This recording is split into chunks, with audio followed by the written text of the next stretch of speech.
Hi friends, ఈరోజు మనం switch Windows macros అంటే ఏంటో నేర్చుకుందాం. ఓకేనా? ఇక్కడ స్విచ్ విండోస్ అంటే ఏంటంటే మనకి ఇక్కడ చూడండి, మనకి ఎన్ని డాక్యుమెంట్స్ ఉన్నాయి. ఇక్కడ 2 డాక్యుమెంట్స్ ఉన్నాయి. ఇది ఆల్రెడీ రిఫరెన్స్ ఉంది ఇక్కడ. ఓకేనా? ఇప్పుడు దీన్ని క్లిక్ చేస్తే రిఫరెన్స్ అనేది మనకి ఇక్కడ ఓపెన్ అవ్వడం జరిగింది. ఓకేనా? మళ్ళీ ఇక్కడికి వచ్చేసి ఇక్కడ క్లిక్ చేసుకుని స్టూడెంట్ మార్క్స్ అని ఉంది.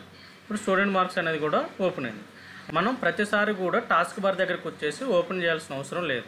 అలా ఓపెన్ చేయకుండా డైరెక్ట్గా మనకి ఇక్కడ స్విచ్ విండోస్ అని ఉందా, ఇక్కడ క్లిక్ చేస్తే ఇప్పుడు రిఫరెన్స్ అనేది క్లిక్ చేస్తే రిఫరెన్స్ అనే విండో ఓపెన్ అవుతుంది. చూడండి, మళ్ళీ ఇక్కడ క్లిక్ చేసి స్టూడెంట్ మార్క్స్ అంటే స్టూడెంట్ మార్క్స్కి సంబంధించిన విండో అనేది ఓపెన్ అవ్వడం జరిగింది. చూడండి, ఇక్కడ స్టూడెంట్ మార్క్స్, తర్వాత మళ్ళీ రిఫరెన్స్. ఇట్లా ఏదైనా సరే మనకి ఎక్కువ విండోస్ అనేవి ఓపెన్ అయినప్పుడు డైరెక్ట్గా మనం ఇక్కడ నుంచి కూడా ఓపెన్ చేసుకోవచ్చు. మ్యాక్రో అంటే ఏంటంటే ఏదైనా సరే ఒక డాక్యుమెంట్లో మనకి పదే ఒకటే మ్యాటర్ అనేది మనకి పదే ఎక్కువగా అవసరం పడుతుంది అన్నప్పుడు మనం ఏం చేస్తామంటే ఆ మ్యాటర్ని మనం ఆల్రెడీ రికార్డ్ చేసుకోవచ్చు. రికార్డ్ చేసుకొని మనకు అదే మ్యాటర్ అనేది మళ్ళీ కావాలనుకున్నప్పుడు డైరెక్ట్గా షార్ట్ కట్ అనేది కొట్టగానే మనకు ఆ మ్యాటర్ అనేది రావడం జరిగింది. దాన్ని ఎలా చేయాలో చూద్దాం. ఓకేనా? ఇక్కడ చూడండి, మ్యాక్రో అనేది ఉంది కదా, ఇక్కడ రికార్డ్ మ్యాక్రో అనేది క్లిక్ చేయండి. క్లిక్ చేసిన వెంటనే మనకి ఇక్కడ డైలాగ్ బాక్స్ ఒకటి రావడం జరిగింది. వచ్చిన డైలాగ్ బాక్స్లో మనకి ఇక్కడ మ్యాక్రో నేమ్ అనేది ఒకటి ఇవ్వండి. ఓకేనా? తర్వాత కీబోర్డ్ అనేది క్లిక్ చేయండి. ఒక డైలాగ్ బాక్స్ ఓపెన్ అయింది. ఇక్కడ మనకి షార్ట్ కట్ అనేది మీరు షార్ట్ కట్ అనేది ఏదైతే ఇవ్వాలనుకుంటున్నారో ఒక కొత్త షార్ట్ కట్ అనేది తీసుకోండి. ఇప్పుడు కంట్రోల్ పట్టుకొని క్యూ అనేది ఇవ్వడం జరిగింది.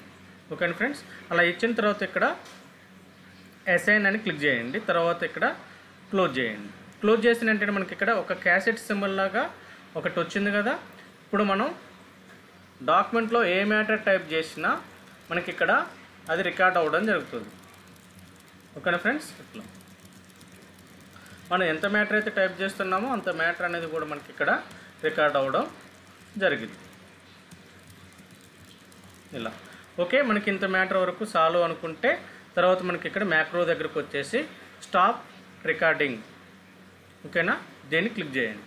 క్లిక్ చేసిన వెంటనే మనకి ఇక్కడ స్టాప్ అయిపోతుంది. ఓకేనా ఫ్రెండ్స్? ఇప్పుడు మనకి కొత్త డాక్యుమెంట్ ఈ డాక్యుమెంట్ క్లోజ్ చేసుకోండి. ఇప్పుడు కొత్త డాక్యుమెంట్ తీసుకోండి.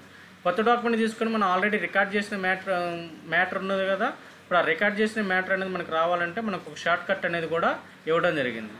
ఏంటైతే షార్ట్ కట్? Control Q. చూడండి, కంట్రోల్ క్యూ అనగానే మనకు వచ్చిందా లేదా. మళ్ళీ ఎంటర్ కొట్టేసి మళ్ళీ కంట్రోల్ క్యూ అన్నాను అనుకోండి, ఇలా ఎన్నిసార్లు అయినా సరే మనకి ఇట్లా రావడం జరిగింది. ఓకేనా? అలా తీసుకోవచ్చు. లేదా మనకి ఇక్కడికి వచ్చేసి మ్యాక్రోని క్లిక్ చేసి ఈ మ్యాక్రోని క్లిక్ చేయండి. ఇక్కడ ఈ పేరు సెలెక్ట్ చేసుకొని రన్ అనండి. ఆటోమేటిక్గా ఆ మ్యాటర్ అనేది రావడం జరిగింది. ఇలా కూడా తీసుకోవచ్చు. ఓకేనా ఫ్రెండ్స్? Thank you.